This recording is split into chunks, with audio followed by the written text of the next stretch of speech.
Hello everybody, warmly welcome. मैं doctor PK. राय रक्षा एवं strategy अध्ययन के एक अलग टॉपिक के साथ पुनः एक बार उपस्थित हूँ। रक्षा अध्ययन का आज का टॉपिक है शक्ति संतुलन, बैलेंस ऑफ पावर। इसमें दो कंपोनेंट आपको दिख रहे हैं, एक शक्ति और एक संतुलन। अगर पूर्व की मेरी कक्षाओं को आपने ध्यान से अध्ययन किया होगा तो उसमें शक्ति को मैंने बहुत अच्छे तरीके से डिफाइन करने का प्रयास किया है। एक राष्ट्र की शक्ति क्या होती है, शक्ति के क्या क्या तत्व होते हैं, राष्ट्र शक्तिशाली कब होता है, उसके पास क्या क्या चीज़ें होती हैं, ये हम जानने का प्रयास किए थे।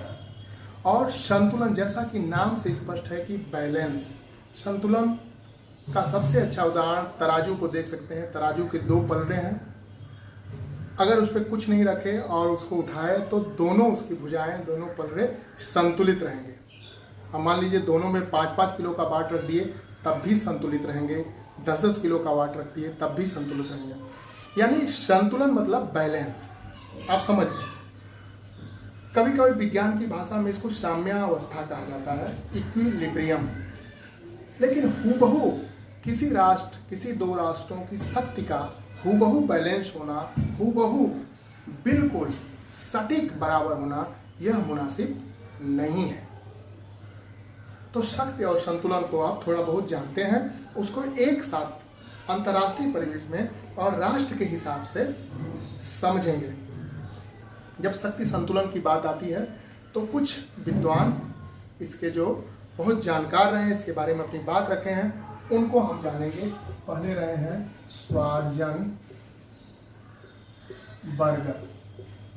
जी हाँ, बर्गर, खाने वाला बर्गर, ये नाम है श्वार्ज़ेनबर्गर। एक ये रोग के बहुत बड़े सैन्य विज्ञानी थे, एक तरह से बहुत बड़े राजनीति शास्त्री थे। इन्होंने, श्वार्ज़ेनबर्गर ने देखा है कि जब दो राष्ट्रों के गुट आपस में उनकी शक्ति में साम्यावस्था हो तो शक्ति संतुलन उसे कहते हैं। यानी शक्ति प्रभाव में साम्यावस्था हो, इक्विलिब्रियम की कंडीशन हो तो शक्ति संतुलन कहलाता है। और दूसरे एक विद्वान है कैसल रे, इन्हें कुछ लोग कैसल रिग भी कहते हैं। इन्होंने भी कहा है अपनी परिभाषा में कि जब दो राज्यों की शक्ति, ऐसी साम्यावस्था का नाम शक्ति संतुलन है जिसमें एक के पास इतनी शक्ति नहीं होती कि वह दूसरे राष्ट्र को नियंत्रित या निर्देशित कर सके। मतलब ये भी साम्यावस्था की बात कर रहे हैं, दो राष्ट्र की बात कर रहे हैं या दो गुटों की बात कर रहे हैं और कह रहे हैं उसके पास, एक के पास इतनी ज्यादा शक्ति ना हो कि दूसरे को वो नियंत्रित एवं निर्देशित कर सके। मतलब दोनों राष्ट्रों या दोनों राष्ट्र के संगठनों के पास एक समान शक्ति हो जिससे वह एक दूसरे को नियंत्रित, एक दूसरे पर नियंत्रण स्थापित न कर सके। तो शक्ति संतुलन को एक साधारण तरीके से आप जान गए। अब बात आती है कि शक्ति संतुलन के साधन क्या है, किस तरीकों से शक्ति में संतुलन अंतरराष्ट्रीय जगत में लाया जाता है। तो पहले नंबर पे बात आती है निरस्त्रीकरण एवं शस्त्र नियंत्रण। निरस्त्रीकरण एवं शस्त्र नियंत्रण, आर्म कंट्रोल एंड डिसआर्मामेंट। इसको आगे हम डिटेल करेंगे कि आर्म्स कंट्रोल क्या है। शस्त्र नियंत्रण ये है कि जब दो राष्ट्र या दो राष्ट्रों का समूह अपने शस्त्र बनाने के क्रियाकलाप पे नियंत्रण करते हैं, यानी वो आर्म्स रेस या शस्त्रों की दौड़ को रोकते हैं।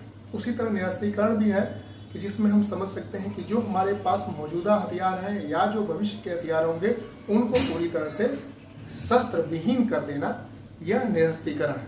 तो शस्त्र नियंत्रण एवं निरस्त्रीकरण द्वारा भी शक्ति संतुलन स्थापित किया जाता है। वो कैसे किया जाता है? मान लीजिए दो पड़ोसी राष्ट्र हैं, दो आपस में शत्रु राष्ट्र हैं, एक की शक्ति बहुत ज़्यादा हो, एक की कम हो, और वो आपस में शांति के साथ रहना चाहते हो, भाईचारा के साथ रहना चाहते हो, तो जो शक्तिशाली है वो अपने कुछ शक्तियों में कमी करेगा, यानी अपने हथियारों में कुछ कटौती करेगा, और भविष्य में जो बनाए जाने वाले हथियार हैं उसमें भी वो नियंत्रण स्थापित करेगा। इस तरह से उन दोनों राष्ट्रों के मध्य एक शक्ति संतुलन की स्थिति आएगी। दूसरी को हम कह सकते हैं गठबंधन या संधियां। जब गठबंधन या संधियां, इसमें जब दो राष्ट्र, यूरोप में प्राय इसको देखा गया 1914 से पहले ये स्थितियां थी कि मान लीजिए एक राष्ट्र कमजोर है, दूसरा राष्ट्र बहुत मजबूत है, तो दोनों में शक्ति संतुलन स्थापित करने के लिए यह राष्ट्र अन्य राष्ट्रों से संधि स्थापित कर ले, कोई गठबंधन, सैन्य गठबंधन बना ले और इस राष्ट्र को, शक्ति को संतुलित कर दे। अर्थात इतनी शक्ति ये इसके गठबंधन के पास हो जाए कि यह अकेला बड़ा शक्तिशाली राष्ट्र इसको नियंत्रित या निर्देशित नहीं कर सके। यह भी शक्ति संतुलन स्थापित करने का एक तरीका है, संधि एवं गठबंधन। पहला शस्त्र नियंत्रण एवं निरस्त्रीकरण हो गया, दूसरा गठबंधन या संधियां हो गई, और इसी तरह बफर राज्य की बात आती है। तीसरे नंबर पे हम देखेंगे बफर राज्य। ये क्या होता है, इसको ध्यान से समझिए, बफर शब्द बार बार आएगा। बफर राज्य वो राज्य होते हैं जो दो शत्रु राष्ट्रों के मध्य या दो शक्तिशाली राष्ट्रों के मध्य स्थित होते हैं। जैसे भारत को आप देख रहे हैं और यहाँ पे आप तिब्बत और चाइना के क्षेत्र को देख रहे हैं, और बीच में एक नेपाल राष्ट्र है जो चीन और भारत के मध्य बफर राष्ट्र है।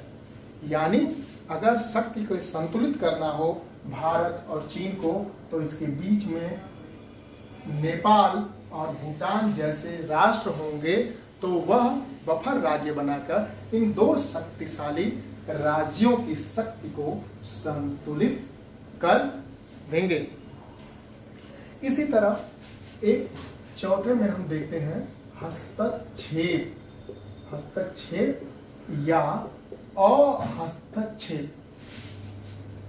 अगर एक राष्ट्र बहुत शक्तिशाली हो, दूसरा उसका पड़ोसी राष्ट्र बहुत ही शक्तिहीन हो और उसका आक्रमण करने की आशंका हो, तो तीसरा एक मजबूत राष्ट्र इसमें इंटरवीन कर सकता है, यानी हस्तक्षेप कर सकता है, और इस तरह से उन दोनों राष्ट्रों के मध्य शक्ति का संतुलन स्थापित कर सकता है। तो हस्तक्षेप या अहस्तक्षेप। इसी तरह कई बार जरूरत पड़ती है कि जिसमें हस्तक्षेप न करें और दोनों राष्ट्र किसी न किसी रूप में अपनी शक्ति को संतुलित कर दें। इस नीति को, हस्तक्षेप या हस्तक्षेप की नीतियां भी शक्ति संतुलन के लिए बहुत हद तक जिम्मेदार होती हैं। अब हम देख सकते हैं शक्ति संतुलन के लाभ और हानियां, इसके गुण और दोष को भी हम जान सकते हैं। शक्ति संतुलन के कुछ लाभ हैं। पहला लाभ जो सबसे स्पष्ट है कि विश्व में शांति स्थापित करने के लिए शक्ति संतुलन का सिद्धांत बहुत ही प्रभावकारी है। मान लीजिए दो पड़ोसी मुल्क हैं, उनकी शक्तियां करीब करीब साम्य हों, करीब करीब बराबर हों, तो उन दोनों राष्ट्रों में युद्ध के चांसेस बहुत ही कम हो जाते हैं। इसीलिए राष्ट्र अपने पड़ोसी राष्ट्र से शक्ति संतुलन स्थापित करने के लिए उसके जैसा ही, या कह सकते हैं मिरर तकनीक में जैसा वो है उसी के अनुरूप अपने शक्ति में भी समृद्धि लाते हैं, अपने शक्ति में भी बढ़ोतरी करने का प्रयास करते हैं। तो इसके लाभ ये है कि विश्व शांति के लिए इस तरह की अगर बात किया जाए तो शक्ति संतुलन स्थापित होती है। स्वतंत्रता बनाए रखने के लिए छोटे राष्ट्र अगर हैं वो बड़े राष्ट्रों से संधि करके अपनी स्वतंत्रता को बनाए रख सकते हैं, इसलिए शक्ति संतुलन यहाँ भी एक बहुत जरूरी है।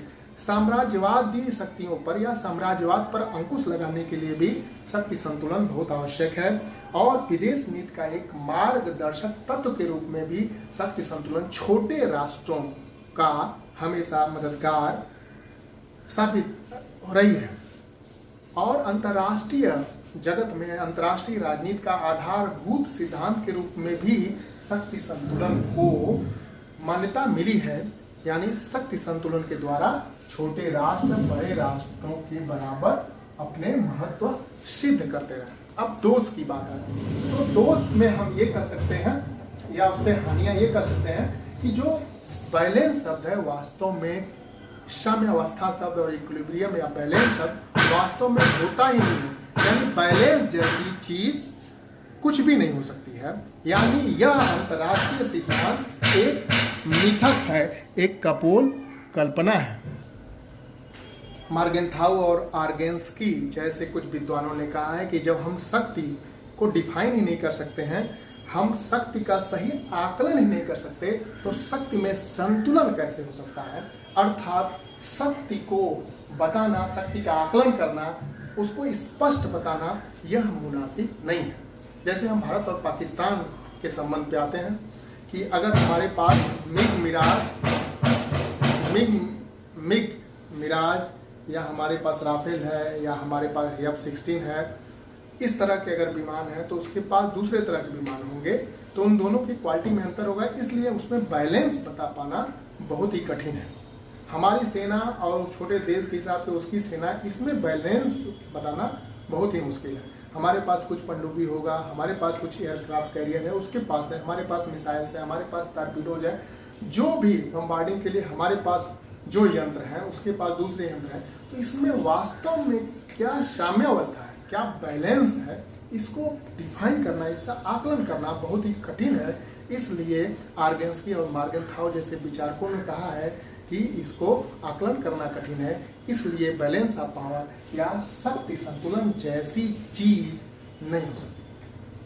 लेकिन मेरा दृढ़ मानना है कि शक्ति संतुलन आज भी अंतर्राष्ट्रीय परिदृश्य में, अंतर्राष्ट्रीय राजनीति में एक प्रभावकारी सिद्धांत के रूप में विद्यमान है। जैसे भारत और चाइना के बीच अगर शक्ति संतुलन नहीं है, तो हम अमेरिका जैसे राष्ट्र से मदद लेकर या यूरोप के कुछ बड़े राष्ट्रों से, शक्तिशाली राष्ट्रों से, या क्वाड फॉर्मेशन एक हम बनाए हैं जिसमें जापान, ऑस्ट्रेलिया, अमेरिका जैसे देश शामिल हैं। ऐसे देशों की मदद से हम चीन को कंटेन और टेकल कर सकते हैं, यानी उसकी बराबरी कर सकते हैं और उसके शक्ति को संतुलित करके युद्ध के होने वाली विभिन्नता को टाल सकते हैं। इसलिए आज भी शक्ति संतुलन का सिद्धांत उतना ही प्रासंगिक है जितना कि 1815 से 1914 के बीच रहा है।